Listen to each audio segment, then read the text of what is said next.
में उतार चढ़ाव, सीमित दायरे में हो रहा है कारोबार। निफ्टी 16,300 के करीब। मिड कैप और स्मॉल कैप में सबसे ज्यादा दबाव। एनर्जी, मेटल, फार्मा शेयर्स में सबसे ज्यादा गिरावट। हालांकि ऑटो और एफएमसीजी में थोड़ी खरीदारी।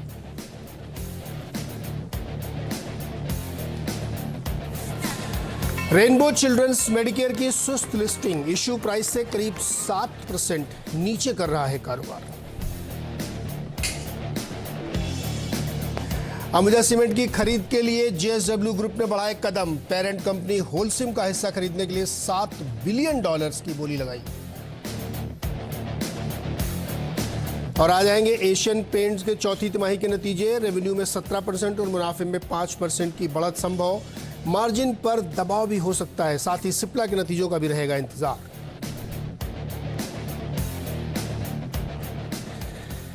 तो स्वागत है आपका ट्रेडर्स हॉटलाइन में। और आपकी स्क्रीन पे नंबर फ्लैश होगा 7045220000। इस पे आप अपने सवाल हमें भेज सकते हैं। कैश के हैं तो कैश लिखिएगा, एफएनओ के हैं तो एफएनओ लिखिएगा, आस्क एफएनओ, और हम आपके सवालों के जवाब देंगे। तुरंत चलते हैं आज के मेहमान प्रकाश गाबा जी के पास। गाबा जी, बहुत बहुत स्वागत है आपका। आज बाजार जो है संभलने की कोशिश कर रहा है। बहुत ज़्यादा गिरावट के बाद थोड़ा थोड़ा संभल रहा है, लेकिन हर राइज पे कुछ लोग आ जाते हैं बेचने। तो ये जो लड़ाई चल रही है, इसमें आज कौन जीतेगा और आप किसकी तरफ हैं? बुल्स जीतेगा। Good morning to you. ये क्लियर नजर आता है मुझे। ये संकेत दे रहा है बायस ऊपर है बुल्स का, क्योंकि जो गिरावट हुई है और जो गैप, जो पहले 5 मिनट का बार था, बहुत बढ़िया बार था। उसके बाद कम से कम 12-15 बार देखे हमने, जो कि आहिस्ता आहिस्ता नीचे आ रहे हैं। ये बिकाऊ नहीं है। ये लगता है कि शॉर्ट कवरिंग बार्स हैं, स्लोली क्रीपिंग अप मूव है। उसके बाद जो बेस बना है 16,240 में बना है निफ्टी में, और बैंक निफ्टी में करीब 34,250 के आसपास बना है। मुझे लगता है ये आज का हाई जब भी पार कर लेगा, जैसे निफ्टी अगर आज का हाई पार कर लेता है तो 16,400 16,500 कल तक देखेंगे, ऐसा मुझे नजर आता है। क्योंकि वीकनेस नहीं है इस बार में, आज के ट्रेडिंग में वीकनेस नहीं है। हाँ, शॉर्ट कवरिंग है, स्लो शॉर्ट कवरिंग है, लेकिन वीकनेस नहीं नजर आती। अगर वीकनेस नजर आती तो पहले इमीडिएटली फर्स्ट 10 मिनट्स में शायद बिक जाता, वैसा कुछ हुआ नहीं। और बैंक निफ्टी में लगता है 34,500 एक पहला पड़ाव रहेगा, और एक बार उधर चला गया तो फिर 34,700 भी पॉसिबल है कल तक। तो मुझे लगता है अप मूव मिलना चाहिए, क्रीपिंग अप मूव। तो गावा सर, क्या लॉन्ग पोजीशन बना लेनी चाहिए तुरंत? बिल्कुल, लेकिन लो होना। देखिए, निफ्टी की बात कर रहा हूँ तो क्या मैं स्टॉप दे देता हूँ करीब 16,250 का, और बैंक निफ्टी में स्टॉप होना चाहिए करीब 34,200 का होता है। ठीक है, अप मूव मिल जाना चाहिए मेरे ख्याल से। मार्केट में रिस्क तो होता ही है। हाँ, रिस्क तो खैर होता ही है सर। मुझे लगता है कि यहाँ पर जो बायस है वो अपसाइड है। अपसाइड का बायस है, और जो लड़ाई चल रही है उसमें बुल्स की तरफ है गाबा जी। और अपने दर्शकों के पास चलते हैं अब आप सीधे उनकी मदद करने के लिए। अमित जी हमारे साथ अहमदाबाद से जुड़ रहे हैं। अमित जी नमस्कार, बताइए क्या सवाल है आपका? नमस्कार sir, good morning sir. Good morning Sir, first I want to tell, I'm really a big fan of yours, sir. You are really doing an amazing job, sir. Really. Thank you sir, thank you sir. Sir, एक बात ये पूछना था कि दो बात पूछनी थी इनफैक्ट। एक तो मुझे ऑयल मार्केटिंग कंपनी में एचपीसीएल और बीपीसीएल के बारे में पूछना, what is the future, why can we keep holding this stock for 2 to 3 years to get substantial returns. And second thing sir, हम लोग बहुत ज्यादा ही यूएस मार्केट पे डिपेंड है। ऐसा कोई मुहिम या ऐसा कोई अवेयरनेस नहीं कर सकते सो दैट टू अंडरस्टैंड कि अपना जो इंटरनल कंजम्पशन स्टोरी है सर, वो राइटली एड्रेस हो। क्योंकि वो अप जाते हैं तो हम डाउन जाते हैं, वो हो जाते हैं तो हम डाउन। तो ये कुछ ज्यादा ही एफआईए के ऊपर डिपेंडेंट नहीं है सर हम लोग। ठीक है, दोनों सवाल का एड्रेस करते हैं। पहले गाबा जी से पूछ लेते हैं टेक्निकली। गाबा जी, एचपीसीएल बीपीसीएल टेक्निकली कैसे लग रहा है आपको, और अगर कोई 1-2 साल रखना चाहे तो क्या राय है आपकी? मेरे ख्याल से एचपीसीएल का जो चार्ट स्ट्रक्चर है वो तो ठीक ही लगता है। इसमें अगर रिस्क मिलती है तो खरीदारी का मौका लगता है। 2-3 साल का आपने लक्ष्य पूछा है, मेरे ख्याल से आपको मिलना चाहिए। बहुत स्ट्रॉन्ग सपोर्ट जो 240 के आसपास है एचपीसीएल में। और बीपीएल की बात करें तो मुझे लगता है यहाँ पर भी सपोर्ट करीब 300 के आसपास है। तो लॉन्ग टर्म के लिए दोनों ही स्टॉक अच्छे हैं, बुरे नहीं है। और बाकी तो फंडामेंटल तो राय आप ही देंगे अमेरिकन का। देखिए Amit ji, oil marketing companies जो तीनों हैं इस समय, आईओसी, बीपीसी, एचपीसी, ये तीनों हाईली अंडरवैल्यूड हैं। और पीएसयू को वैसे भी मार्केट बहुत ज़्यादा वैल्यूएशन नहीं देता, लेकिन हाईली अंडर वैल्यूड इसलिए मैं कह रहा हूँ क्योंकि इनकी जो डिविडेंड यील्ड्स है, आप बीपीसीएल में देखिए 12.5% की डिविडेंड यील्ड है, 8-9% की एचपीसीएल बीपीसीएल में भी है, तो बहुत अट्रैक्टिव प्राइस पे है ये। और चूंकि क्रूड के और तमाम मूवमेंट होते रहते हैं और पेट्रोल डीजल के प्राइस में भी कई बार चुनाव के इस कंट्रोल लगते हैं, तो स्टॉक थोड़ा सा अंडर परफॉर्म करता है। लेकिन 2-3 साल या 5 साल या 10 साल या चाहे जितने दिन आप रखें, ये स्टॉक आपको अगर स्टॉक एप्रिसिएशन नहीं होगा तो आपको डिविडेंड बहुत अच्छा मिलेगा, और डिविडेंड नहीं मिल रहा तो स्टॉक एप्रिसिएशन बहुत अच्छा होगा। इस लिहाज से ये तीनों ही कंपनियां ज़बरदस्त हैं, इसमें कोई शक नहीं है, बहुत ही बेहतरीन कंपनी है, तो आप इसमें बने रहिए, कोई दिक्कत नहीं है आपको। फिर दूसरा आपका सवाल था कि एफआईआई पे हमारी इतनी डिपेंडेंसी क्यों, हमारी इंडिया कंजम्पशन स्टोरी बिल्कुल सही है। हमारी इंडिया की बहुत बड़ी कंजम्पशन स्टोरीज़ है, और हमारे यहाँ हर महीने 11,000 करोड़ का एसआईपी म्यूचुअल फंड के जरिए मार्केट में आ रहा है। बहुत डोमेस्टिक फंड आए, 9 करोड़ से ज़्यादा डीमैट अकाउंट्स हमारे खुल चुके हैं, बहुत सारे ट्रेडर्स आ चुके हैं। लेकिन चूंकि हमारे पास जो एफआईआई का इन्फ्लो आता है वो $1 ट्रिलियन में है। अभी आप ये सोचिए कि पिछले 3-4 महीनों में 1,85,000 करोड़ की सेलिंग कर चुके हैं एफआईआईज, इतनी मैसिव सेलिंग किए हैं। उसके बावजूद उनकी जो टोटल ओवरऑल होल्डिंग है पूरे यूनिवर्स में, एनएससी के सारे स्टॉक्स में, उसमें से सिर्फ 1% उन्होंने बेचा है। इतने डीपली रूटेड है, इतनी बड़ी उनकी पोजीशंस यहाँ पे, तो 1% में 2 लाख करोड़ निकल रहा है। तो आप सोचिए, तो डिपेंडेंसी का मतलब ये कड़वी हकीकत है कि हम उनसे अपने आप को डिकपल नहीं कर सकते। हमारे उनकी डिपेंडेंसी है, कैरी ट्रेड होता है, बहुत सारा पैसा हमारे यहाँ फॉरेन से आता है। जब एफआई खरीदते हैं तो मार्केट में एकदम ज़ोरदार तेज़ी होती है। तो उसको इस नज़रिए से नहीं देखना चाहिए कि हमारी चीज़ें ख़त्म हो जाएंगी, क्योंकि आप ग्लोबल विलेज में रहते हैं, आपकी सारी कमोडिटीज़ फॉरेन प्राइसेस पे डिपेंड है, आपके क्रूड पे आपकी डिपेंडेंसी है, मेटल्स पे आपकी डिपेंडेंसी है, तो आप अलग नहीं कर सकते। हाँ, ये हो सकता है कि हमारी अपनी इकोनॉमी बढ़िया ग्रो कर रही है, हमारे अपने डोमेस्टिक फंड से घरेलू पैसा बहुत लग रहा है, इसलिए मार्केट सस्टेन करा। और ये बहुत कमेंडेबल बात है कि दुनिया में सबसे कम निफ्टी गिरा है, इसीलिए क्योंकि हमारे डोमेस्टिक फंड ने खूब खरीदारी की है, बावजूद इसके कि एफआई बेच रहे थे। बाकी दुनिया के बताऊँ, देखिए आज सुबह हमने बताया कि नैस्डैक 27% गिर चुका है, रसल जो वहाँ का mid cap small cap index है अमेरिका का, वो 27% गिर चुका है, हम सिर्फ 5% गिरे हैं हाई से। सो इसलिए बहुत ज़्यादा चिंता करने की बात नहीं, लेकिन आप डिकपल हो जाएंगे ये बिल्कुल नहीं हो सकता। हमारी डिपेंडेंसी दुनिया में है और एफआई का पैसा हमें चाहिए भी, इसलिए मार्केट को उसी नज़रिए से मिला के देखना चाहिए। चलिए अब अगले सवाल की तरफ पहुंचते हैं। हमारे साथ लखनऊ से अफसेज सिन्हा जी हमारे साथ हैं। बताइए सर, क्या सवाल है आपका? अफसेज जी, आपका नाम अफसेज है? अफसेज सिन्हा है जी। अरे वाह, क्या नाम, मतलब क्या है इसका अफसेज का? अफसेज सिन्हा। सर आपने टीवी का वॉल्यूम बंद करिए, वरना फिर हमारी बातचीत में दिक्कत आएगी जी। हाँ बताइए। हाँ, ये एक तो हमारा है अरविंद, और एक है लेटिन बीडू। अच्छा, लेटेंट व्यू।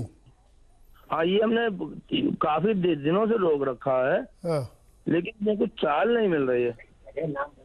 गाँव जी, लेटेंट व्यू में चाल मिलेगी क्या? 499 में खरीदा है, 2300 शेयर। हाँ, लेटेंट व्यू, हाँ, लेटेंट व्यू, ये भी नई वाली लिस्टिंग है। नई लिस्टिंग है, वीक स्ट्रक्चर है, जहां लिस्टिंग हुआ उसके बाद नीचे लोअर लेवल पे ट्रेड कर रहा है। ये लिस्टिंग गेन के लिए शायद दिया होगा इन्होंने, लेकिन स्ट्रक्चर मुझे वीक नजर आता है, कहीं पर स्ट्रेंथ नजर नहीं आती। इनफैक्ट मैं कहूंगा 450-500 में स्ट्रॉन्ग रेसिस्टेंस है, तो मुझे लगता है ये वीक है और भी लोअर लेवल देख सकते हैं। जब तक ये 550 पार नहीं करता तब तक इसमें स्ट्रेंथ नहीं आएगी। 500 पार करना जरूरी है, और 500 तो भी काफी नीचे है। और अरविंद ने क्या करना चाहिए? अरविंद मिल्स की बात कर रहे हैं, राइट? अरविंद लिमिटेड, हाँ। हाँ, अरविंद लिमिटेड का जो चार्ट है मुझे लगता है ठीक ही नजर आता है, बेसिक स्ट्रक्चर पॉजिटिव है। हाँ, इस पे करेक्शंस आते रहते हैं, हो सकता है और थोड़ा करेक्शन मिले, लेकिन नथिंग टू वरी, होल्ड कीजिए। 100 में स्ट्रॉन्ग सपोर्ट जोन है अरविंद में। ओह, नथिंग टू वरी। अगला सवाल लेते हैं, चंडीगढ़ चलते हैं। प्रेम हमारे साथ है। बताइए प्रेम, क्या सवाल है आपका? नमस्कार जी।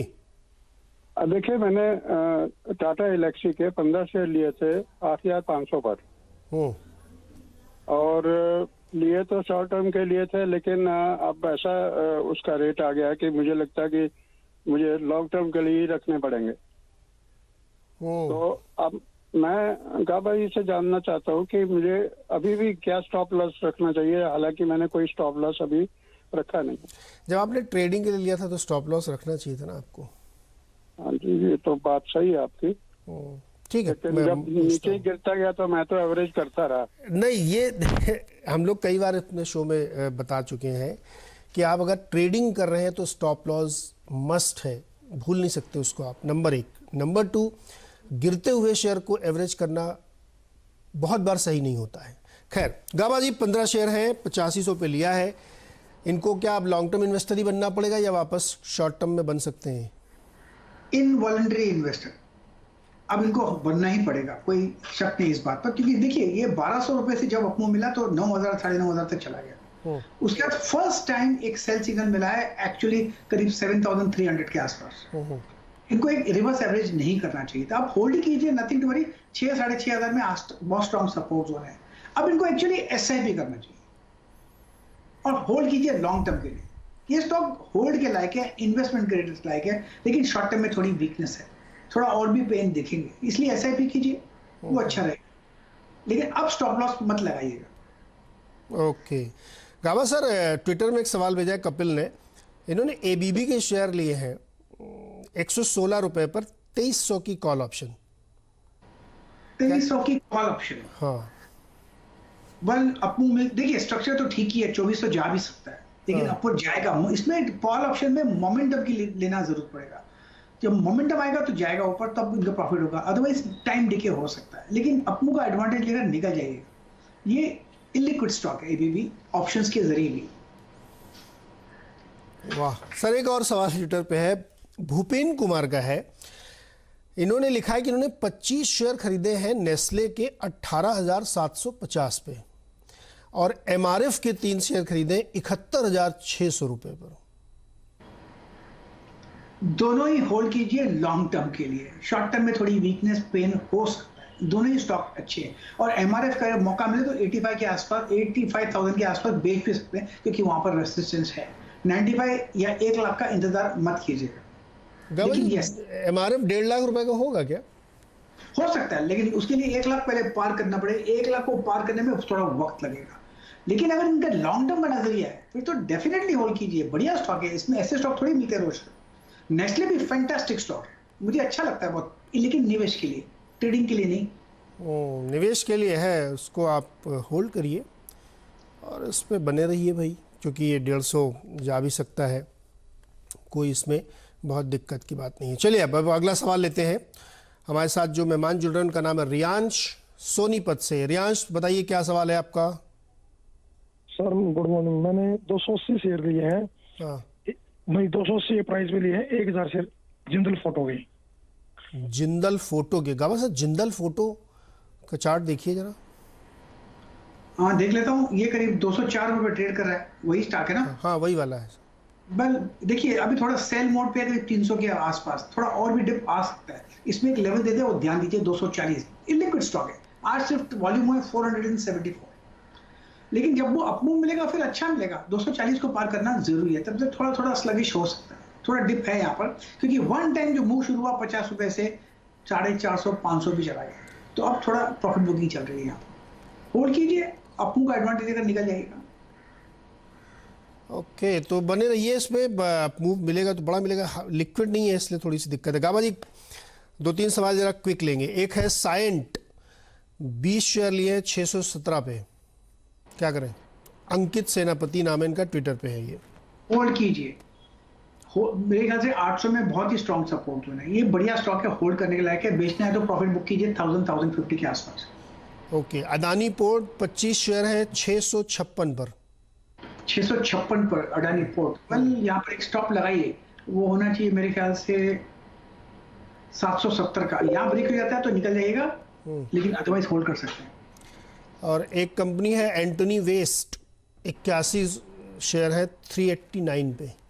एंटनी वेस्ट मेरे पास है तो नहीं एंटनी। अच्छा, आप श्याम मेटालिक देखिए, 380 पे 100 शेयर लिए। ये दिख गया सर एंटनी वेस्ट 257 रुपए वाला। श्याम मेटालिक, श्याम मेटालिक का चार्ट वीक है मुझे। अब रिसेंट लिस्टिंग हुआ है और 300 में स्ट्रॉन्ग सपोर्ट जोन है। अगर ये ब्रीच रहता तो और गिरावट आएगी। जब तक ये 370 बार नहीं करता तब तक इसमें वीकनेस आएगी श्याम मेटालिक, थोड़ा ध्यान दीजिएगा। दावा सर, इन्फी की एक लॉट है 1560 कॉल ऑप्शन वाली, 40 रुपए 40 पैसे पे। हाँ 1560 मेरे ख्याल से होल्ड करना चाहिए। 1620 तक जा सकता है, 1680 भी जा सकता है। लेकिन 1620 और 1680 के आसपास जब भी चला जाए वहां पर प्रॉफिट बुक कर लीजिए, अप मूव मिल सकता है। ओके, चलिए दिल्ली चलते हैं। सतीश हमारे साथ जुड़ रहे हैं। सतीश बताइए क्या सवाल है आपका। Good morning sir. मेरा सवाल है सर, माइंड ट्री मैंने लिया था 170 शेयर 3910 पे, और आईसीआईसीआई बैंक लिया था 800 share at the rate of 735। तो सर मैं ये जानना चाहता हूँ कि ये शेयर मुझे शॉर्ट टर्म रखना है, बहुत टाइम के लिए नहीं रखना था, बट ये गिरता ही जा रहा है सर, तो क्या करना चाहिए इसमें। सतीश जी, जब आप कह रहे हैं शॉर्ट टर्म, तो इससे आपका क्या मतलब है? कितने दिन, महीने, साल? सर मैं बहुत ज्यादा टाइम नहीं देना चाहता हूँ। कितना बताओ ना। मीन्स आई थिंक ये मंथ ज्यादा से ज्यादा। ओके गावा सर, मई का महीना रहेगा सिर्फ। माइंड ट्री 3910 की खरीद है और आईसीआईसीआई बैंक 735 की खरीद है। बताइए क्या करें, महीने समय नहीं देंगे हम, 1 महीना हमारे पास है सिर्फ। माइंड ट्री में थोड़ी वीकनेस है, मुझे लगता है, और थोड़ी गिरावट है, पेन है, दिखाई दे रहा है, पॉसिबल है कि लेवल देखें तो माइंड ट्री में निकल जाना चाहिए। दूसरा कौन सा स्टॉक बताया आपने? ICICI bank. तो नहीं, 1 मिनट पहले माइंड ट्री में लॉस बुक करें क्या? बिल्कुल कर देना चाहिए। मुझे एक्चुअली वो स्ट्रेच है अंदर डाउनसाइड सपोर्ट की इर्द गिर्द, इंडिकेटर वाइज एक बाउंस मिल सकता है, लेकिन होप में नहीं ट्रेड होना चाहिए। एक्चुअली माइंड ट्री का सेल आ गया था करीब अराउंड 3800 के आसपास, उसके बाद एक सेल था, तो अब भी सेल मोड पर ही है, अब भी सेल मोड, लेकिन सेल मोड पर है। और आईसीआईसीआई बैंक 735। आईसीआईसीआई बैंक मेरे ख्याल से होल्ड कर सकते हैं। यहाँ पर एक लेवल देता हूँ 720 का, ये पार कर लेगा तो एक अप मूव मिल सकता है, क्योंकि मैं मार्केट में एक बाउंस एक्सपेक्ट कर रहा हूँ, तो शायद आईसीआईसीआई बैंक में एक अप मूव मिलना चाहिए। आईसीआईसीआई बैंक में एक अप मूव मिल सकता है, लेकिन माइंड ट्री में नहीं मिलेगा। तारिक खान सवाल पूछना चाहते हैं, टाटा मोटर्स के इनके पास 3700 शेयर्स है, 3700 शेयर, 409 रुपये 60 पैसे पे लिए हैं। लॉन्ग टर्म का नजरिया तारिक का, तो बने रहना चाहिए क्या इनको? बिल्कुल बने रहना चाहिए, मुझे स्ट्रक्चर अच्छा लगता है। सब अभी शॉर्ट टर्म में थोड़ी गिरावट है, लो लेवल और भी आ सकते हैं, 350 में भी स्ट्रॉन्ग सपोर्ट जोन है, वहां पर मौका मिलता है तो ऐड कर सकते हैं। लेकिन यस, ये लॉन्ग टर्म के लायक स्टॉक है, स्ट्रक्चर इसका पॉजिटिव है, एक्सपेंशन कॉन्ट्रैक्शन आते रहते हैं, अब कॉन्ट्रैक्शन मोड में। ओके तारिक, बने रहिए इसमें। आप लॉन्ग टर्म के लिए अगर आपने लिया है तो ठीक है, कोई दिक्कत नहीं है, आपके प्राइस टू प्राइस है अभी थोड़ा सा 5-4-5 पे नीचे। गाबा सर, आप जोमेटो से खाना वगैरह मंगाते हैं क्या? जी नहीं, मैं नहीं मंगाता, मुझे स्ट्रक्चर वीक लगता है। ये इसका मॉडल ये है कि पिकअप एंड ड्रॉप। हाँ, इतना पिकअप एंड ड्रॉप में वेरिएशन मुझे समझ में नहीं आया, इसलिए मैंने निवेश किया और नहीं मंगाता हूं मैं। नहीं, इनके पास क्लाउड किचन वगैरह भी है काफी। वेरी गुड, लेकिन मुझे चार्ट स्ट्रक्चर वीक लगा, जिसमें जब लिस्टिंग हुआ था, जब 120 ब्रीच हुआ, उसके बाद तो एक फ्लोर लगाने की बोलते हैं ना, why put a floor, it can keep coming down. फिर 100 ब्रीच हो गया, ये साइकोलॉजिकल बैरियर था, 3 डिजिट टू 2 डिजिट, अब तो 55 के आसपास है। अगर ये 50 ब्रेक कर देगा तो और अच्छी गिरावट आएगी। अरे गावा सर, मैंने बहुत सारे लोगों से बात की तो सारे लोग ये कहते हैं कि कंपनी में जो बिजनेस मॉडल है वो इसी तरीके का है, लेकिन वैल्यूएशन थोड़ा ज़्यादा थे। अब तो इतना अट्रैक्टिव वैल्यूएशन होगा, इशू प्राइस 76 से काफ़ी नीचे ट्रेड कर रहा है। सब वैल्यूएशन के हिसाब से मुझे लगता है, टेक्निकली मैं जानता हूं why put a floor, it can keep breaking the floor. और ये 3 डिजिट टू 2 डिजिट आना ब्रीच था, अब 55 पे ट्रेड का 50 ब्रीच हो जाएगा तो और एक साइकोलॉजिकली ब्रीच आ जाएगा, तो मुझे लगता है वीक लगता है अब तक। हाँ, खरीदना है तो जब तक ये करीब 65 नहीं पार कर लगता है तब तक इसको नहीं। अगर 50 ब्रेक हुआ तो कहां तक जाएगा? फिर तो डाउन साइड, मैंने एक्चुअली एक इंडिकेटर मेरे पास बनाया नहीं है, न्यू लो बन जाता है, फिर down side is open. Zero तो नहीं होगा, वो तो नहीं बोलना चाहिए हमको, लेकिन वीक है। अरे इसमें तो बड़ी दिक्कत है, बहुत सारे लोग हैं फंसे, बहुत सारे सवाल आते हैं इसमें, इसीलिए मैंने कहा इस पर एक बार आपकी राय लेनी चाहिए। गावा सर, आज कुछ स्टॉक्स में मजबूती देखने को मिल रही है, इसलिए मैं आपसे उन पर सवाल लेना चाहता हूं। जैसे जीएनएफसी में आप देखिए 9% की मजबूती है फ्यूचर में, बताइए क्या करना चाहिए इसमें नतीजों के बाद? जीएनएफसी 9% ऊपर। सुबह हर्षदा ने इस बात की थी और मैंने कहा था जब 780 पार कर लेंगे तो खरीदना चाहिए। यस, अब उसके नीचे ही स्टॉप लगाना चाहिए 780 के बाद, मुझे लगता है 860 तक जा सकता है। यस, सुबह बात हुई है, जीएनएफसी में डिस्कस किया। अच्छा गावा सर, आप खाना नहीं मंगाते, पिक्चर देखते कि नहीं देखते? बीवीआर भी आज बहुत ऊपर है, 4%। मैंने सुना आप भी नहीं जाते, मैं भी नहीं जाता। सर मैं तो आलसी आदमी हूँ, घर पे पड़ा रहता हूँ, OTT सीरीज देख लेता हूँ, कहाँ जाऊँ इतनी गर्मी में तो इसलिए नहीं जाता हूँ मैं। 4-5 सालों से सलमान खान के फादर मुझे इनवाइट करते हैं तो मैं पिक्चर देखता हूँ, सिर्फ ट्रायल रूम देखता हूँ, प्रीव्यू देखता हूँ और कुछ नहीं, फिल्म जाता नहीं खरीद कर टिकट। मेरे गावा जी के शौक है की टाइप की फिल्म को लेकर के, हालांकि मैं देखता सर बहुत हूँ, बहुत सारी फिल्में देखी मैंने, लेकिन आजकल थोड़ा आलसी हो गया हूँ मैं। तो एक सवाल सर और आपसे ले लेता हूँ, उसके बाद फिर आपको विदा दूंगा। सर सीमेंस इसमें बहुत अच्छा मूव बनता हुआ दिख रहा है, 4.5% ये ऑफलोज हुआ है, ऊपर उठ के आया है। आप देखिए ABB में भी किसी ने भी सवाल पूछा था, सीमेंस, तो ये जो high precision capital goods company है उनमें बहुत अच्छे मूव दिख रहे हैं। आज ये 100 रुपये ऊपर है, तो इसमें कुछ बनता है क्या सीमेंस? बिल्कुल बनता है। सीमेंस मुझे स्टॉक अच्छा लगता है, स्टार्ट स्ट्रक्चर बेसिक अच्छा है, शॉर्ट टर्म में 2100 175 2200 में बहुत ही स्ट्रॉन्ग सपोर्ट जोन है, इस पर वीकनेस नहीं है, लो बीटा लगता है लेकिन ये स्टॉक बढ़िया है, सेफ्टी मार्जिन हाई है। मुझे इसका टारगेट 2400 लगता है, फिर आते दिन में शायद 2500 भी देखेंगे आते दिन में। यस, सीमेंस स्टॉक बढ़िया है, 2200 strong support, buy and hold. Okay, तो सीमेंस में अच्छी तेजी है, बाई ग्रेड का है और स्ट्रॉन्ग कंपनी है, इसमें कोई शक नहीं है। बहुत बढ़िया प्रदर्शन यहाँ पे देखने को मिल रहा है। गावा सर बहुत बहुत शुक्रिया हमारी मदद करने के लिए, दर्शकों के बहुत सारे सवालों के जवाब देने के लिए। और इस वक्त सेंसेक्स करीब 80-90 पॉइंट और निफ्टी हरे निशान के साथ 17 में, और मिड कैप में अभी 100 पॉइंट की कमजोरी है, लेकिन बाजार लगातार अपने आप को ऊपर ले जाने की कोशिश कर रहे हैं। जैसे गावा जी कहते हैं कि बुल्स की जीत होगी, तो बिल्कुल बुल्स जीत की तरफ बढ़ते हुए दिख रहे हैं। और आप एडवांस डिक्लाइन का एक क्रॉस बन रहा था, अगर आपने वो देखा हो, तो अभी जो है एडवांस, ये देखिए ग्रीन लाइन जो है ऊपर चली गई है, यानी जो तेजी वाले शेयर्स हैं उनकी संख्या ज़्यादा है 1380 और गिरने वालों की संख्या है 1283, 100 शेयर के करीब डिफरेंस है यहाँ पे। बहुत बहुत शुक्रिया हमारे साथ जुड़ने के लिए इस वक्त, लेकिन छोटा सा एक ब्रेक लेंगे और ब्रेक से जब लौट के आएंगे तो हर्षिता आपको दोबारा मिलेंगी खिलाड़ियों के साथ।